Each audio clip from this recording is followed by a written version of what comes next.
અમદાવાદની બહુચર્ચિત ખ્યાતિ હોસ્પિટલ અને એથી પણ વધુ ચર્ચિત બનેલો માલિક કાર્તિક પટેલ, એની કર્મ કુંડળી પણ ભેદભરમવાળી છે. કોણ છે કાર્તિક પટેલ? શું હતો અને કેમ થઈ ગયો? હું તમને જણાવીશ કાર્તિક પટેલની આ કર્મ કુંડળી. અમદાવાદની ખ્યાતિ હોસ્પિટલમાં થયેલા કાંડ મામલે હોસ્પિટલના ચેરમેન કાર્તિક પટેલની ધરપકડ કરાયા બાદ કાર્તિકને લઈને ક્રાઇમ બ્રાન્ચ ખ્યાતિ હોસ્પિટલ પર પહોંચી ઘટનાનું રિકન્સ્ટ્રક્શન કરાયું. કાર્તિક પટેલની ઓફિસ ખોલી તપાસ કરાતા ઓફિસમાંથી સહી કરેલા 2 ચેક અને 4 ફાઇલો મળી આવ્યા. ખ્યાતિ હોસ્પિટલમાં PMJY યોજનામાંથી વધુમાં વધુ લાભ કઈ રીતે મેળવી શકાય તેના આઈડિયા ચિરાગ રાજપૂત દ્વારા કાર્તિકને અપાતા હતા.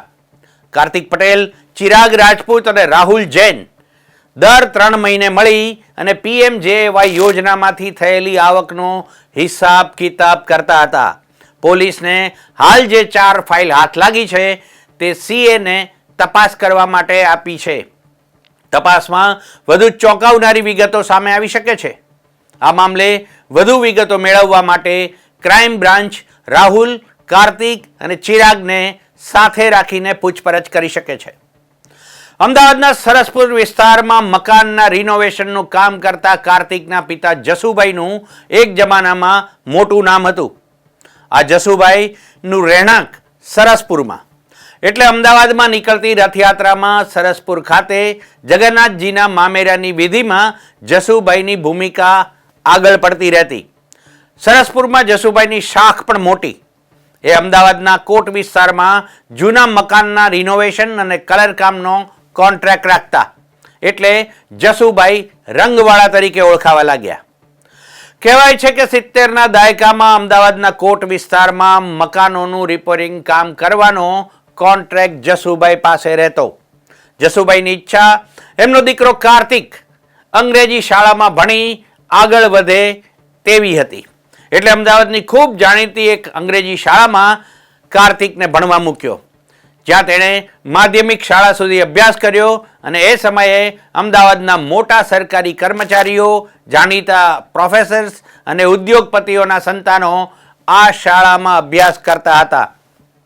કેટલાક જાણકારો કહે છે તેમ પ્રામાણિક છાપ ધરાવતા જશુભાઈ રાતોરાત પૈસાદાર થવાના સપના જોતા પોતાના પુત્ર કાર્તિકના જુવાનીના દિવસોમાં શરૂ કરેલા જાકુબીના ધંધાના કારણે તેનાથી ડિસ્ટન્સ જાળવવા લાગ્યા.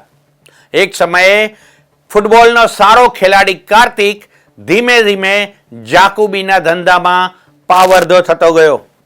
એ પછી એણે અમદાવાદમાં સ્કૂલ શરૂ કરી, જેમાં ગોટાળાના આરોપો થયા.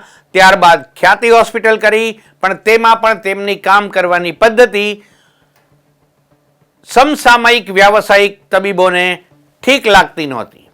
અને આ જ કારણ હતું કે અમદાવાદના મોટા અને જાણીતા તબીબો કાર્તિક સાથે જોડાયા નહોતા. ત્યારે એમ લાગ્યું કે જાકુબીના ધંધા કરી રહ્યો છે, અને ત્યારથી કેટલાક તબીબોએ રીતસર કાર્તિકથી અંતર જાળવવાનું શરૂ કર્યું. એક સમયે કાર્તિક પટેલ જગન્નાથજીની રથયાત્રામાં જગન્નાથ મંદિરના મહંતની ખુલ્લી જીપ પણ ચલાવતો હતો. એ વખતે કાર્તિક છૂટક કામ કરતો અને એ જમાનામાં VCR અને વિડીયો કેસેટ પણ ભાડે ફેરવતો હતો. અમદાવાદમાં 1985ની હિંસા પછી કોટ વિસ્તારમાંથી સ્થળાંતર કરી રહેલા લોકો એ સમયે અમદાવાદમાં CG રોડ અને વસ્ત્રાપુર વિસ્તાર તરફ નજર દોડાવતા. વસ્ત્રાપુરમાં કન્સ્ટ્રક્શનની સ્કીમ શરૂ કરવા રોકાણ કરવાની યોજના પણ કાર્તિકે બતાવી. કેટલાક પોલીસ અધિકારીની પણ તેમાં એમણે મદદ લીધી અને જજીસ બંગલો પાસે કન્સ્ટ્રક્શનની સ્કીમ હોવાનો પ્રચાર કરી બજારમાંથી પૈસા ઉઘરાવવા લાગ્યો હતો. જજીસ બંગલો પાસેની એ ફ્લેટની સ્કીમમાં પૈસા રોકનારા કેટલાક રાતા પાણીએ પણ રોયા.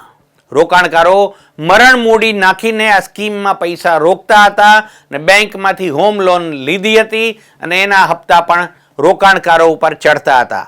બીજી તરફ કાર્તિકે એ જ સમયે ઉઘરાવેલા નાણાંમાંથી એક નહીં 4 સ્કીમ બનાવી દીધી, અને બધી સ્કીમ અધૂરી છોડી. છેવટે કેટલાક લોકોએ પૈસા રોકીને બળજબરીથી ફ્લેટનો કબજો લઈ બાકીનું કામ જાતે પૂરું કરાવી રહેવા લાગવા આવ્યા હતા. મરણ મૂડી નાખીને આ સ્કીમમાં જેમણે પૈસા રોક્યા હતા, એમણે બેંકમાંથી લોન લીધી હતી, એમના હપ્તા ચડતા હતા અને કાર્તિક આ બાજુ 4 સ્કીમ બનાવી અધૂરી છોડી રહ્યો હતો.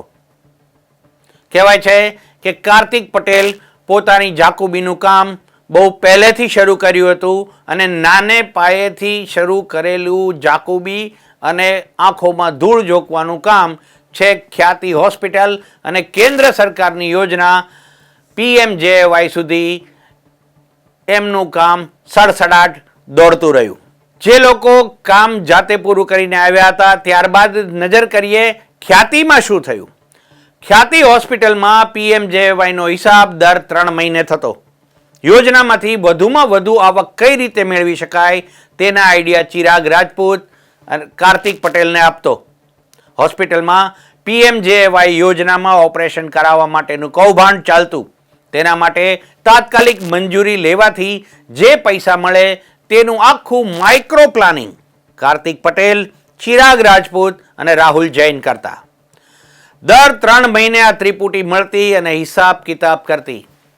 હવેના સમયમાં પોલીસ આ ત્રણેયને સાથે રાખીને પૂછપરછની તૈયારી કરી લીધી છે. જોવાનું એ રહે છે કે પોલીસ સામે આ કાર્તિક કેવો કુકડો બોલે છે અને ક્રાઇમ બ્રાન્ચ અને પોતાના નસીબની સવારનું પહેલું કિરણ કેવી રીતે પાડે છે. કાર્તિક પટેલ વિશેની વધુ માહિતી આપને આપતા રહીશું, પણ જોતા રહો ત્યાં સુધી ન્યૂઝ ફોર ઇન્ડિયા. નમસ્કાર.